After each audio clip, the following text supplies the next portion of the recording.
ওকে, আপনাদের নিউমেরিক্যাল মেথডের 6th ক্লাসে স্বাগতম। আজকে আমরা নতুন একটা চ্যাপ্টার শুরু করতেছি। এটা হচ্ছে রুট ফাইন্ডিং, এবং যে মেথডগুলো আমরা দেখব সেগুলো হচ্ছে ব্র্যাকেটিং মেথড। ব্র্যাকেটিং মেথডটা কি সেটা নিয়ে আমরা কথা পরে বলবো, আপাতত এইটুকু জেনে রাখেন যে যে মেথডগুলি আমরা শিখব রুট ফাইন্ডিংয়ের সেগুলো সবই হচ্ছে ব্র্যাকেটিং মেথড। এখন প্রথম কথা হলো যে রুট ফাইন্ডিং মেথডটা আসলে কি। রুট ফাইন্ডিং মেথডটা হলো যে এরকম আমরা একটা ইকুয়েশন যদি লিখি f(x = 0), একটা নন লিনিয়ার ইকুয়েশন, তাহলে finding the roots of A non linear equation is equivalent to finding the values of x for which f(x) is 0 or approximately 0। অর্থাৎ এখানে ফাংশনটার মধ্যে তো x একটা আননোন আছে, একটাই আননোন x, সেই x এর যে মানের জন্য ওই ফাংশনটার মান 0 হবে বা অ্যাপ্রক্সিমেটলি 0 হবে, সেটাকেই আমরা বলি হচ্ছে রুট। এখন প্রশ্ন হলো যে অ্যাপ্রক্সিমেটলি 0 কেন বলতেছি। কারণ হলো যে ফ্লোটিং পয়েন্ট নাম্বার আমরা দেখছি যে এটা কিন্তু ফ্লোটিং পয়েন্ট নাম্বার আসলে 0-র খুব কাছাকাছি চাইতে পারে, কিন্তু মানটা 0 হয় না আর কি। এখন এই কারণে একটা, যেহেতু ফ্লোটিং পয়েন্ট নাম্বারের অনেক প্রিসিশন এরর আছে, কাজে একটা ফ্লোটিং পয়েন্টের নাম্বার আইডিয়ালি একদম পারফেক্টলি 0 হবে এইটা আশা করাটা আসলে ঠিক না। আর এটা আশা করাটা যেহেতু ঠিক না, এই জন্যই আসলে বলতেছে যে অ্যাপ্রক্সিমেটলি 0। কাজে একটা ফাংশনের মান যদি কোনো এক্স এর জন্য অ্যাপ্রক্সিমেটলি 0 বা 0-র খুব কাছাকাছি হয়, তাহলে আমরা বলে নিতে পারি যে ওইটাই এক্স এর ওই মানটাই হচ্ছে তার রুট। তারপরে যে কথাটা বলছে, we examine several methods of finding roots of a general function f(x). আমরা এই চ্যাপ্টারে রুট বের করার বেশ কিছু মেথড দেখব। কিছু হচ্ছে ব্র্যাকেটিং, কিছু হচ্ছে ওপেন।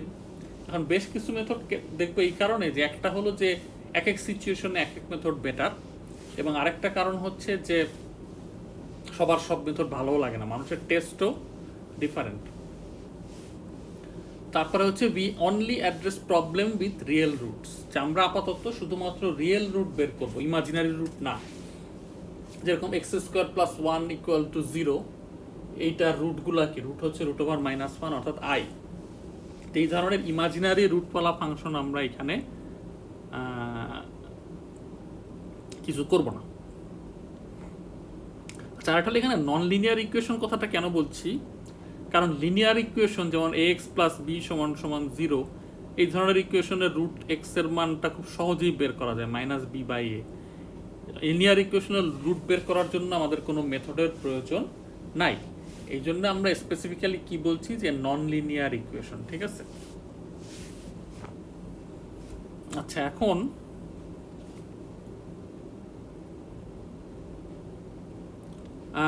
রুট কখন পাওয়া যায় এই চিত্রগুলো আমরা পরে আবার দেখবো, এখন একটু দেখতেছি যে রুট পাওয়া যায় হচ্ছে যেমন এই ফাংশনটা, এটা হলো এই দিক হলো এক্স অ্যাক্সিস, এদিকে ওয়াই অ্যাক্সিস, এবং এইখানে তার মানে এইখানে ছেদ করতে হলে এই বরাবর ফাংশনটার মান হচ্ছে 0। তাহলে এখন দেখেন এই ফাংশনটা অলওয়েজ পজিটিভ, কাজেই এই ডটেড লাইনগুলো হচ্ছে দুইটা রেঞ্জ, যে এই ডটেড লাইন দুইটার মধ্যে কোথাও রুট পাওয়া যাবে না, কারণ যেহেতু ফাংশনটা অলওয়েজ পজিটিভ। আর কিন্তু এইখানে রুট, এখানে আমরা সেই কথাটা বলতে যাচ্ছি না। এখানে যেটা বলতে চাচ্ছি, যেহেতু ফাংশনটা এখানেও পজিটিভ এখানেও পজিটিভ, কাজে মাঝখানে কোনো রুট আছে কিনা এই ব্যাপারে আমরা শিওর হইতে কোনোভাবেই পারবো না।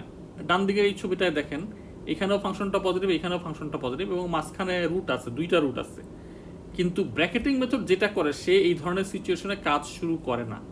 এইখানে নিচের এই ছবিটাতে দেখেন, এই জায়গাটাতে ফাংশনটা হচ্ছে নেগেটিভ, কারণ এই বরাবর এক্সেল বরাবর ফাংশনটার ভ্যালু হচ্ছে নেগেটিভ, আর এক্সইউ বরাবর হচ্ছে পজিটিভ। এটা হচ্ছে এক্সেল এর দাগ, এটা এক্সইউ এর দাগ, ঠিক আছে। এখানে যে লেখা আছে দেখেন এক্সেল আর এক্সইউ, এখানে কোনো কারণে বাদ পড়ছে। তো যখন যদি এক্সেলের ফাংশন, এক্সেল হচ্ছে এক্স লো আর এক্সইউ হচ্ছে এক্স আপ, এরকম আর কি। তো এক জায়গায় যদি ফাংশনটা নেগেটিভ হয় আর এক জায়গায় যদি পজিটিভ হয়, এবং এটা যদি একটা কন্টিনিউয়াস ফাংশন হয়, তাহলে মাঝখানে কি হয়? মাঝখানে সেটা অবশ্যই কোথাও না কোথাও 0 হয়েছে, ঠিক আছে। এই জিনিসটা আমাদের খেয়াল রাখতে হবে যে মাঝখানে এটা কোথাও না কোথাও অবশ্যই 0 হয়েছে। এখন এই কারণে বাইসেকশন মেথডে এটা এনশিওর করতে হয়, বা ব্র্যাকেটিং মেথডে এটা এনশিওর করতে হয় যে আপনি যেই রেঞ্জের মধ্যে রুটটা সার্চ করবেন তার একটাতে ফাংশনটা নেগেটিভ হবে, এবং আরেকটাতে পজিটিভ হবে, কারণ তাহলে এক জায়গায় নেগেটিভ আরেক জায়গায় পজিটিভ হওয়া মানে কি মাঝখানে কোথাও না কোথাও অবশ্যই এটার মান 0 হয়েছিল। এখানেও দেখেন, এখানে এক্সেল ফাংশনটার মান পজিটিভ, এক্স ইউ এ নেগেটিভ, এবং মাঝখানে কিন্তু রুট আছে, 3টা রুট আছে। ব্যাপারটা অনেকটা এরকম যে আপনি রাত্রেবেলা ঘুম দিয়ে এলেন, তারপর ঘুম যখন ভাঙলো তখন দেখলেন হচ্ছে সকালবেলা। তার মানে হচ্ছে কি মাঝখানে নিশ্চয়ই কোথাও সূর্যোদয় ঘটছে। এখন এমনও হইতে পারে যে আপনি একটু বেশি ঘুমাইছেন, আপনার সূর্যোদয় ঘটছে, আবার অস্ত হয়েছে, আবার সূর্যোদয় ঘটছে। কিন্তু যেহেতু আপনি রাত্রে ঘুমাইছেন এবং দিনে উঠছেন, মাঝখানে অবশ্যই অন্তত একবার সূর্যোদয় হয়েছে। কিন্তু আপনি ঘুমাইলেনও রাত্রে, উঠেনও রাত্রে, তাহলে এমনও হইতে পারে যে আপনি ঘুমানোর পরে সূর্যোদয় হয়েছে আবার ডুবছে, আবার এমনও হইতে পারে যে না, আসলে সূর্যোদয় হয়ই নাই। কাজে আপনার দুই জমাই রাত হইলে আপনার শিওর হওয়ার উপায় নাই যে সূর্যোদয় হয়েছিল। এরকম ফাংশনটা দুই পাশেই পজিটিভ হইলে আপনি এটা বলতে পারবেন না যে মাঝখানে কোথাও এটার মান 0 হয়েছিল, নিশ্চিত করে বলার উপায় নাই। একদিকে পজিটিভ আরেকদিকে নেগেটিভ হলে অবশ্যই মাঝখানে কোথাও 0 হয়েছে, এটা শিওর হওয়া যাবে। ঠিক আছে, কাজে বাইসেকশন মেথডে যে কোনো যেটাই আমরা ব্যবহার করি না কেন, সবসময় সে এক জায়গায় ফাংশনটার মান নেগেটিভ এবং আরেক জায়গায় পজিটিভ যাতে হয় এটা ধরে নিয়ে কাজ শুরু করতে হবে। অর্থাৎ এমনভাবে এক্সেল লোয়ার লিমিট এবং আপার লিমিট চুজ করতে হয় যাতে করে এক জায়গায় ফাংশনটার মান পজিটিভ হয়, আরেক জায়গায় নেগেটিভ হয়। এখন এক্সেল আর এক্সইউ কি, এটার একটা রেঞ্জ, লোয়ার লিমিট এবং আপার লিমিট, যে এই রেঞ্জের মধ্যে আমি রুট খোঁজার ট্রাই করব। এবং ব্র্যাকেটিং মেথড সবসময় ওই এক্সেল এবং এক্সইউ দুইটা রেঞ্জের মধ্যে রুট খোঁজার ট্রাই করে, এবং যেহেতু সে অলওয়েজ একটা রেঞ্জের মধ্যে রুটটাকে ব্র্যাকেট করে রাখে, এই কারণে এই মেথডটাকে বলা হয় হচ্ছে ব্র্যাকেটিং মেথড। পরে আমরা এই কথাগুলো আবার বলবো। আচ্ছা, এখন প্রথম যে ব্র্যাকেটিং মেথডটা আমরা দেখব সেটা হচ্ছে ইনক্রিমেন্টাল সার্চ। আপনাদের যে বইটা পাবেন ওই বুক চ্যাপ্টারের মধ্যে, সেইখানে সবচেয়ে আগে আলোচনা করতে হলো বাইসেকশন মেথড, কিন্তু আমি সবচেয়ে আগে আলোচনা করবো হচ্ছে ইনক্রিমেন্টাল সার্চ, কারণ বাইসেকশনের চাইতে ইনক্রিমেন্টাল সার্চটা অনেক সহজ। এখন এইখানে ইনক্রিমেন্টাল সার্চটা হচ্ছে যেটা এমন একটা রুট ফাইন্ডিং মেথড যে আপনাকে যদি ঘরে আটকায় রেখে বলা হয় যে এই ফাংশনটার একটা রুট বের করো, না বের করলে খাইতে পাবা না, তখন আপনার মাথায় কোনো উইদাউট এনি নলেজ যেই মেথডটা মাথায় আসবে সেটাই হচ্ছে ইনক্রিমেন্টাল সার্চ। আমি নিউমেরিক্যাল মেথড কোর্সটা করার আগেই রুট ফাইন্ডিং করছিলাম এরকম ইনক্রিমেন্টাল সার্চ দিয়ে, কারণ মাথায় ওইটাই প্রথমে আসছিল। আচ্ছা, এখন মেথডটা কেমন? মেথডটা হচ্ছে যে আমরা এক্সেল আর এক্সইউ তো ছিল, এখানে হচ্ছে যে আমরা কিছু র্যান্ডম ভ্যালু বসায় দেখি যে এখানে এটা হচ্ছে এক্স অ্যাক্সিস, এই হলুদটা হচ্ছে যে ফাংশনটা আমরা রুট বের করতে চাই, কাজে এক্স অ্যাক্সিসকে যেখানে ছেদ করছে এখানে এটা হচ্ছে তার রুট, এই পজিশনটার এক্স ভ্যালু বের করতে হবে আমার। ঠিক আছে, তখন আমি দেখেন কিছু আরবিট্রারি ভ্যালু বসাইলাম, এইখানে একটা ভ্যালু বসাইলাম এক্সের, এইখানে ফাংশনটা হচ্ছে কি এই বরাবর দেখেন এই এক্সে ফাংশনটা হচ্ছে পজিটিভ, আবার আরেকটু দূরে আরেকটা ভ্যালু নিলাম, এই রেঞ্জে ফাংশনটা হচ্ছে পজিটিভ, আবার আরেকটু দূরে আরেকটা ভ্যালু নিলাম, এইখানে ফাংশনটা হচ্ছে নেগেটিভ। তাহলে এইখানে ফাংশনটা পজিটিভ, এইখানে ফাংশনটা নেগেটিভ, তাহলে আমার কাজ মোটামুটি প্রথম স্টেপে শেষ, যে আমি একটা ব্র্যাকেটিং রেঞ্জ পেয়ে গেলাম যে এর মধ্যে একটা রুট পাওয়া যাবে, কারণ যেহেতু এখানে ফাংশনটা পজিটিভ এখানে নেগেটিভ, মাঝখানে অবশ্যই এটা কোথাও 0 হয়েছিল। এরপরে আবার কি করব, ঠিক আবার এইখান থেকে এখন হলো যে এই লোয়ার লিমিট থেকে আপার লিমিটে বাড়ানো শুরু করব অল্প অল্প করে। ঠিক আছে, যে এখানে ফাংশনটা পজিটিভ, এখানে পজিটিভ, এখানে পজিটিভ, এখানে পজিটিভ, এখানে পজিটিভ, এখানে পজিটিভ, এখানে নেগেটিভ। এই যে দেখেন আমি একটা জিনিস পেয়ে গেলাম যে ঠিক আছে, আচ্ছা তাহলে এই রেঞ্জের মধ্যে ফাংশনটা হচ্ছে মানে যেহেতু এখানে পজিটিভ এখানে নেগেটিভ, কাজে আমি শিওর হইতে পারলাম যে এই রেঞ্জের মধ্যে একটা রুট অবশ্যই আছে। এখন তাহলে এর পরের বার কি করবো? এর আগের বার আমার ছিল যে অনেক লম্বা লম্বা গ্যাপ দিচ্ছিলাম, এখন হচ্ছে তার 10 ভাগের 1 ভাগ। এখন আবার এই রেঞ্জের মধ্যে আবার তার 10 ভাগের 1 ভাগ ছোট ছোট জাম দিয়ে দিয়ে আমি দেখবো যে কোথায় সাইন চেঞ্জ হয়। কাজে এইভাবে যেহেতু প্রতি স্টেপে আমার সার্চিং স্পেসটা 10 ভাগের 1 ভাগ হয়ে আসতেছে, কাজেই আসলে রুটটা এক সময় খুব দ্রুতই পাওয়া যাবে। ঠিক আছে, কিন্তু যেটা বললাম খুব দ্রুত না আসলে, মানে ব্র্যাকেটিং মেথড খুব ফাস্ট কোনো মেথড না, আর তারপরে এটা খুবই সহজ একটা মেথড। ঠিক আছে, কাজে আবার বলি যে আমরা প্রথমে র্যান্ডম কিছু ভ্যালু বসা দেবো, এখানে ফাংশনটা পজিটিভ, এখানে পজিটিভ, এখানে নেগেটিভ। কাজে প্রথম স্টেপে আমি ডিসিশন নিলাম যে এইখান থেকে এটার মধ্যে আমার একটা রুট আছে। এরপরে আবার তার ঠিক 1/10 ভাগ করে ছোট ছোটোভাবে বাড়াচ্ছি, এবং বাড়াইতে বাড়াইতে দেখলাম যে এই দুইটা ভ্যালুর মধ্যে আমার একটা রুট আছে।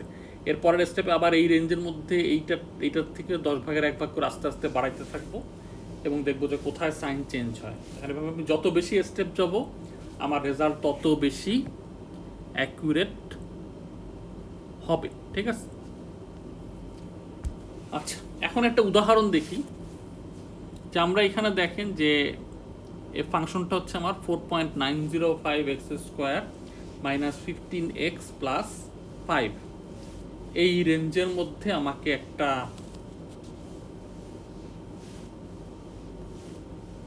এই ফাংশন এই ইকুয়েশনটার আমার রুট বের করতে হবে, অর্থাৎ এক্স এর কোন মানের জন্য এইটার মান 0 হবে।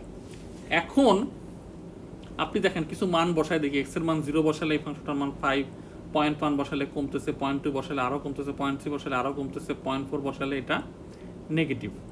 তাহলে আমি বুঝতে পারতেছি যে এই রেঞ্জের মধ্যে একটা রুট আছে, অর্থাৎ 0.3 থেকে 0.4 এর মধ্যে একটা রুট আছে, কারণ এক জায়গায় ফাংশনটা পজিটিভ আর এক জায়গায় নেগেটিভ। এখন তাহলে আমার এখন কি করতে হবে যে আমি বুঝলাম যে এইটা হচ্ছে আমার একটা রেঞ্জ, সার্চিং রেঞ্জ। কাজে এখন আমার এক্সেল হচ্ছে 0.3, x4 হচ্ছে 0.4, কারণ যেহেতু এখানে সাইন চেঞ্জ হয়েছে তার মানে এর মধ্যে অবশ্যই রুট আছে। কাজে এখানে আমি কি করতেছিলাম দেখেন 0.1 করে করে বাড়াচ্ছিলাম। এরপরের স্টেপে কি করব, আমি আবার ওই 0.3 থেকে 0.4 এর মধ্যে 0.01 করে করে বাড়াবো। এর আগের স্টেপে 0.1 করে বাড়াচ্ছিলাম, এখন 0.01, 0.3 এখানে পজিটিভ, 3.1 এ পজিটিভ, 3.2 তে পজিটিভ, এরকম করে আমি দেখতেছি যে 3.8 এ পজিটিভ, 3.9 এ নেগেটিভ। তাহলে এই রেঞ্জের মধ্যে আমি যেটা পাইলাম যে আমার 0.38 থেকে 0.39 এর মধ্যে হচ্ছে একটা রুট অবশ্যই আছে। এরপরের স্টেপে আমি কি করব, 0.38 থেকে 0.39 এর মধ্যে 0.001 করে বাড়াইতে থাকলাম। 0.38 এ ফাংশনটা পজিটিভ, 381 এ ফাংশনটা নেগেটিভ। ঠিক আছে, তাহলে এর মধ্যে হচ্ছে যে অবশ্যই একটা রুট আছে। কাজে আমি যদি আর অ্যাকুরেসি না চাই এরপরের স্টেপে আমি কি করতে পারি, এখানে 0.001 করে বাড়াচ্ছি, এরপরের স্টেপে আমি 0.0001 করে বাড়াইতে পারি। কিন্তু সেটা যদি আমি না করি, তো এই স্টেপে যদি থামাই দিই, তখন আমি কি করব যে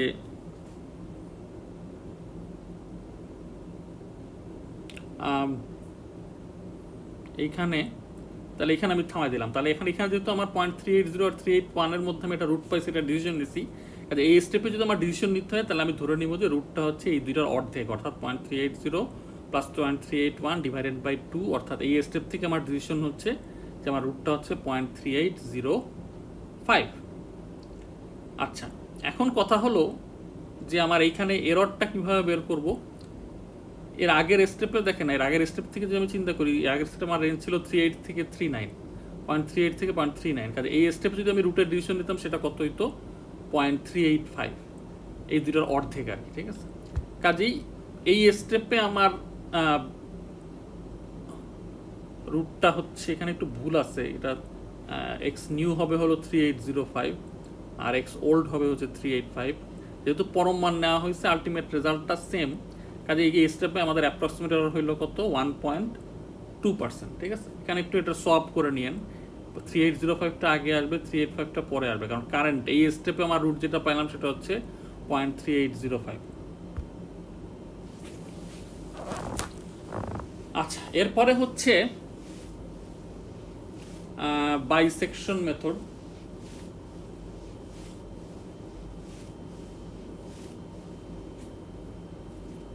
আচ্ছা, বাইসেকশন মেথড হচ্ছে সিম্পলেস্ট মেথড, এটার সাথে আমি অ্যাগ্রি করি না। আমার কাছে মনে হয় যে ইনক্রিমেন্টাল সার্চ টাইপ হচ্ছে সিম্পলেস্ট মেথড। তারপর যেটা বলছে মোস্ট রোবাস্ট মেথড, এটা ঠিক আছে। রোবাস্ট মেথড মানে রোবাস্ট মেথড আসলে বলতে বোঝায় যে কোনো সিচুয়েশনেই সে রুট ফাইন্ড করতে পারে, এটাকে বলা হয় হচ্ছে রোবাস্ট। যেমন ধরা যাক আপনাদের মধ্যে অনেকে আছে যে আগের দিন খুব নিকটাত্মীয় মারা গেলেও পরের দিন পরীক্ষা দিতে পারে, সে হচ্ছে খুব রোবাস্ট। আর অনেকে আছে যে আগের দিন বিলাই মারা গেলেও পরের দিন মনের দুঃখে পরীক্ষা দিতে পারে না, সে হচ্ছে অতটা রোবাস্ট না। এখন এই মেথডটাকে রোবাস্ট বলার কারণ হচ্ছে যে কোনো সিচুয়েশনেই এর রুট বের করতে পারে। যদি দেখে আপনি একটা এক্সেল এবং একটা এক্সকিউ দিয়ে দিতে পারেন, যেটার একটাতে ফাংশনটা পজিটিভ আর একটাতে নেগেটিভ, তাহলে সে অবশ্যই রুট বের করতে পারবে।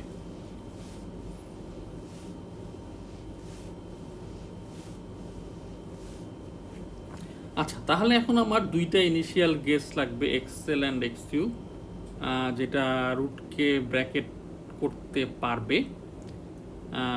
এটা আমি ইনক্রিমেন্টাল সার্চ দিয়েও বের করতে পারি, অথবা পরীক্ষার অঙ্কতে আমি এক্সেল আর এক্সকিউ এর মান দিয়েও দিই। তারপর যেটা বলতেছে যে at least one root exists between x l and x q if f x l into f x q is less than 0। যেটা আমি বলতেছি যে f x l into f x q less than 0 হওয়া মানে কি, হয় প্রথমটা পজিটিভ পরেরটা নেগেটিভ, অথবা প্রথমটা নেগেটিভ পরেরটা পজিটিভ। ইন এনি কেস আমি তার মানে কি হচ্ছে, যেহেতু এক জায়গায় পজিটিভ এক জায়গায় নেগেটিভ, মাঝখানে নিশ্চয়ই কোথাও এটার মান 0 হয়েছে। এক্সেল থেকে এক্সকিউ এর মধ্যে কোথাও এটার মান অবশ্যই 0 হয়েছে। কাজে আমি যদি এই কন্ডিশনটা এনশিওর করতে পারি, তার মানে হচ্ছে যে আমার এর মাঝখানে কোথাও অবশ্যই রুট আছে। এখন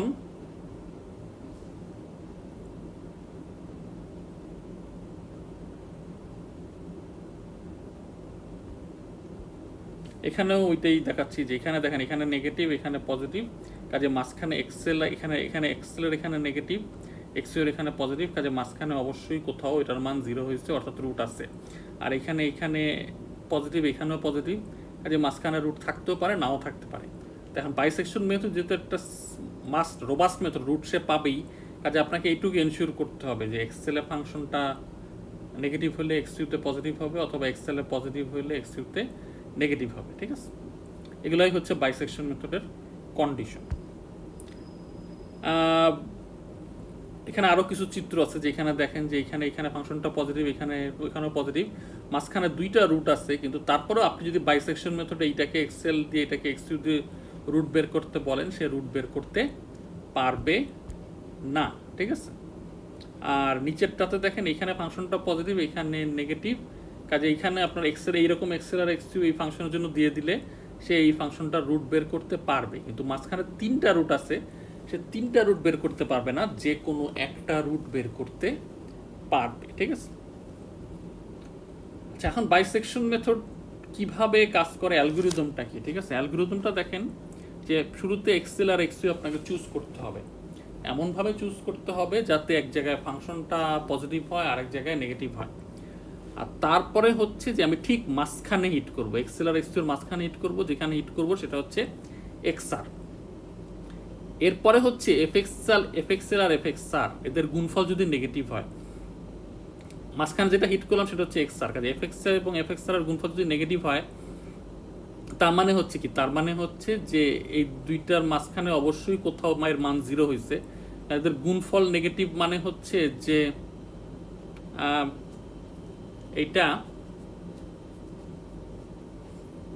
মাঝখানে এটার এদের মানে এক জায়গায় পজিটিভ আর এক জায়গায় নেগেটিভ, কাজে মাঝখানে কোথাও এটার মান 0 হবে। ঠিক আছে, আর এফএক্সএল ইন্টু এফএক্সআর পজিটিভ হওয়া মানে হচ্ছে যে এদের দুই জায়গাতেই পজিটিভ অথবা দুই জায়গাতেই নেগেটিভ, আর এফএক্সএল নেগেটিভ এবং এফএক্সআর নেগেটিভ হলে এদের গুণফল পজিটিভ হবে, আবার এই দুইটা পজিটিভ হলে এদের গুণফল পজিটিভ হবে।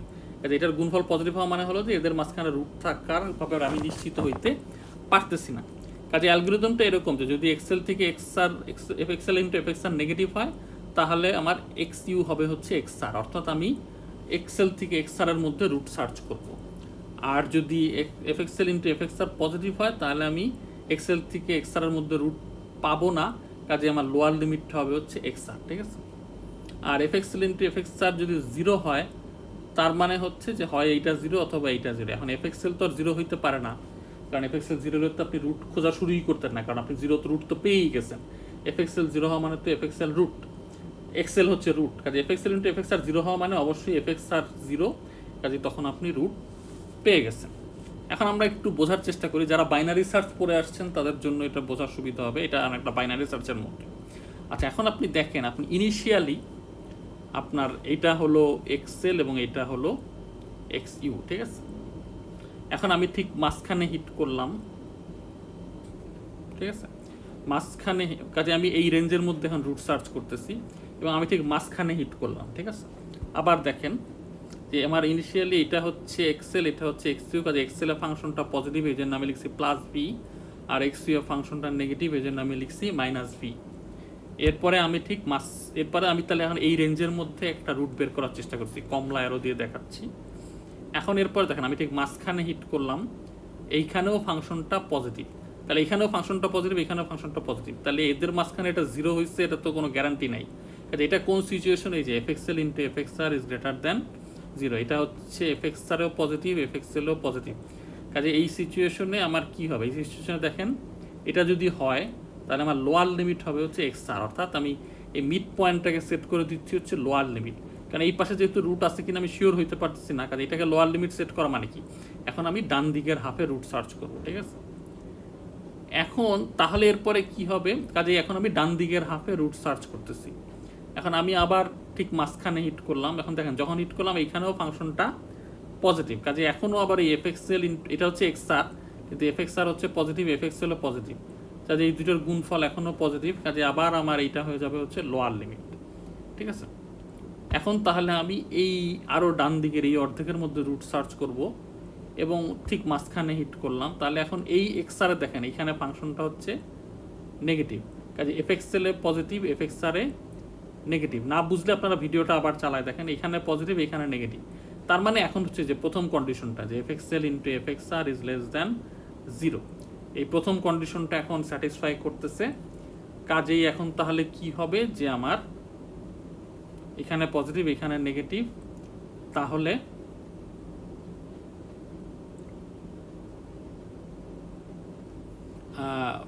এখন বাম দিকের রুটটা পাওয়া যাবে। কাজে এখন আমি কি করব, এই বাম দিকের অর্ধেকের রুটটা সার্চ করব এবং ঠিক মাঝখানে হিট করলাম এবং ছবি দেখে মনে হচ্ছে আমরা রুট পেয়ে গেছি, বাস্তবে সেটা নাও হইতে পারে। যাই হোক, তো রুট যদি পেয়ে যাই তো ভালো, না হলে ডান দিকে সার্চ করব, বা যেদিকে সাইনটা অপোজিট সেদিকে সার্চ করব, ঠিক আছে। কাজে এইভাবে বাইসেকশন মেথডটা কাজ করে। আবার দেখি যে শুরুতে আমরা দুইটা এক্সেল আর এক্সন নিলাম, মাঝখানে হিট করলাম, যেহেতু এখানেও পজিটিভ, এখানেও পজিটিভ, এই বাম দিকে গেল না, ডান দিকে গেল, ডান দিকে আমি সার্চ করব, আবার মাঝখানে হিট করলাম, এখানে ফাংশনটা হচ্ছে পজিটিভ, এখানেও পজিটিভ, কাজে বাম দিকে এই অংশের রুটটা নাই, আবার ডান দিকে সার্চ করব, আর এখানে ফাংশনটা পজিটিভ, এইখানে নেগেটিভ, কাজে এই দিকে সার্চ করব, এখন আবার মাঝখানে হিট করলাম, এখন দেখেন এখানে পজিটিভ, এখানে নেগেটিভ, কাজে আমি এখন বাম দিকে সার্চ করবো। এতক্ষণ কিন্তু ডান দিকে যাচ্ছিলাম, এখানে এই পুরো এখানে প্রথমে ডান দিকে আসলাম, আবার ডান দিকে আসলাম, এখন আমি বাম দিকে যাবো, মাঝখানে হিট করলাম, এখন বাম দিকে আসলাম, এখন তারপরে আবার মাঝখানে হিট করলাম এবং রুটটা পেয়ে গেলাম, ঠিক আছে। অথবা রুট যদি নাও পাই, আপাতত দেখে মনে হচ্ছে পেয়ে গেছি, না পাইলে আরও যাইতে হবে, এরকম করে যতক্ষণ পর্যন্ত f x l into f x r এর মান জিরো বা জিরোর খুব কাছাকাছি না হচ্ছে ততক্ষণ আমাদের অ্যালগোরিদমটা চলতেই থাকবে। আচ্ছা, এই হলো গিয়ে আমাদের বাইসেকশন মেথডের এক্সপ্লেনেশন, বাকিগুলো আমরা নেক্সট ক্লাসে দেখব। এখন হচ্ছে আপনাদের একটা নেক্সট ক্লাসে আমরা বাইসেকশন মেথডের অঙ্ক দেখব এবং আরও কিছু জিনিসপত্র দেখব। ঈদের আগে আরও আমাদের 2টা ক্লাস আছে। আচ্ছা, এখন আমাদের ওই যে যেটা সাবট্রাকটিভ ক্যান্সেলেশনের যে হোমওয়ার্কটা দেওয়া হয়েছিল এটা এখনও আমি করে দিব না। অনেকেই আছে যে সমস্যাটাই বুঝতে পারেন না। এখানে দেখেন যে ফ্যাক্টোরিয়াল 1,000,001 সরি রুট ওভার 1,000,001 এটার কিউব রুট যদি আমরা বের করি এটা প্রায় কিন্তু 100 এর সমান, ঠিক আছে। এটার কিউব রুট বের করলে হবে হচ্ছে 100, তারপর 1 2 3 4 5 6 7টা 0, দেন এরকম -100, খুব ছোট একটা ভ্যালু। এখন আপনি দেখেন আপনি যদি 10 সিগনিফিকেন্ট ফিগারও ব্যবহার করেন তাহলেও কিন্তু আসলে এই দুইটার, কারণ এখানে দেখেন যে 1 2 3 4 5 6 7 দশমিকের পরে 7টা 0 আর আগে 3 ঘর, আপনি যদি 10 সিগনিফিকেন্ট ফিগারও ব্যবহার করেন তাহলেও এই দুইটার মান কিন্তু আসলে সেম। কাজেই বিয়োগ করলে রেজাল্ট 0 হয়ে যাবে, আলটিমেটলি 1/0 হয়, একটা বিদিকিচ্ছিরি অবস্থা। এটা কেন হচ্ছে, কারণ আমাদের খুব কাছাকাছি দুইটা ভ্যালু একটার থেকে আরেকটা বিয়োগ করতেছে। এইখানে দেখেন এরকম আর কি, অনেকটা যে cube root of a minus cube root of b এই ফর্মে আছে আর কি। তাহলে এখন এইটা এরকম মানে এখানে এমন হয়েছে যে এই দুটো একটা থেকে আরেকটা বিয়োগ করলে বিয়োগ ফলটা 0-র কাছাকাছি হচ্ছে। এটা থেকে দূর করার উপায় কি, কিউব রুট অফ এ মানে হচ্ছে a টু দি পাওয়ার 1/3 আর কিউব রুট অফ বি মানে হচ্ছে b টু দি পাওয়ার 1/3, ঠিক আছে। তাহলে এই ফর্মে থাকলে সমস্যা হচ্ছে। এখন আমি কি করতে পারি, আমরা জানি কি যে এ কিউব মাইনাস বি কিউব হচ্ছে এ minus B into A square plus twice A B plus B square. এখানে আমরা ওইরকম একটা ব্যাপার করব, যেটাকে আমরা ধরতেছি হচ্ছে এ মাইনাস বি হিসাবে। তাহলে এখানে এ square plus twice A B plus B square দিয়ে উপরে নিচে গুণ করে দিলাম। এখন উপরে নিচে গুণ করে দিলে কি হবে, আলটিমেটলি নিচে হয়ে যাবে হচ্ছে a cube minus b cube, which is এখানে এ মাইনাস বি, আর উপরে একটা টার্ম চলে আসলো। এখন এখানে দেখেন উপরের এই টার্মটাতে কিন্তু কোনো সাবট্রাকটিভ ক্যান্সেলেশন হচ্ছে না। নিচের এই এ মাইনাস বি এখানেও খুব কাছাকাছি দুইটা ভ্যালু, একটা থেকে আর একটা বিয়োগ হচ্ছে, কিন্তু এত কম না। এখানে দেখেন এখানে বিয়োগ ফল হচ্ছে মাত্র 0.001, উইচ অ্যাকচুয়ালি আসলে আপনার মানে 10 সিগনিফিকেন্ট ফিগার নিলে এটা কিন্তু ধরবে, ঠিক আছে, এটা কিন্তু হারায় যাবে না। কাজেই এখন কিন্তু আর আপনার ওই যে আগে যে ডিভাইড বাই জিরো সমস্যাটা হচ্ছিল একটু আগে 10 সিগনিফিকেন্ট ফিগার নিলেও, এখন কিন্তু আর 10 সিগনিফিকেন্ট ফিগার নিলেও অন্তত ডিভাইড বাই জিরোর সমস্যাটা হবে না। কাজেই এখন এই আলোকে আপনারা এইটাকে সলভ করার চেষ্টা করেন, যে এই এক্সপ্রেশনটাকে রিরাইট করেন, তখন দেখবেন যে আপনার প্রিসিশন এররটা অনেক কম হবে। ঠিক আছে, তো আজকে এই পর্যন্তই।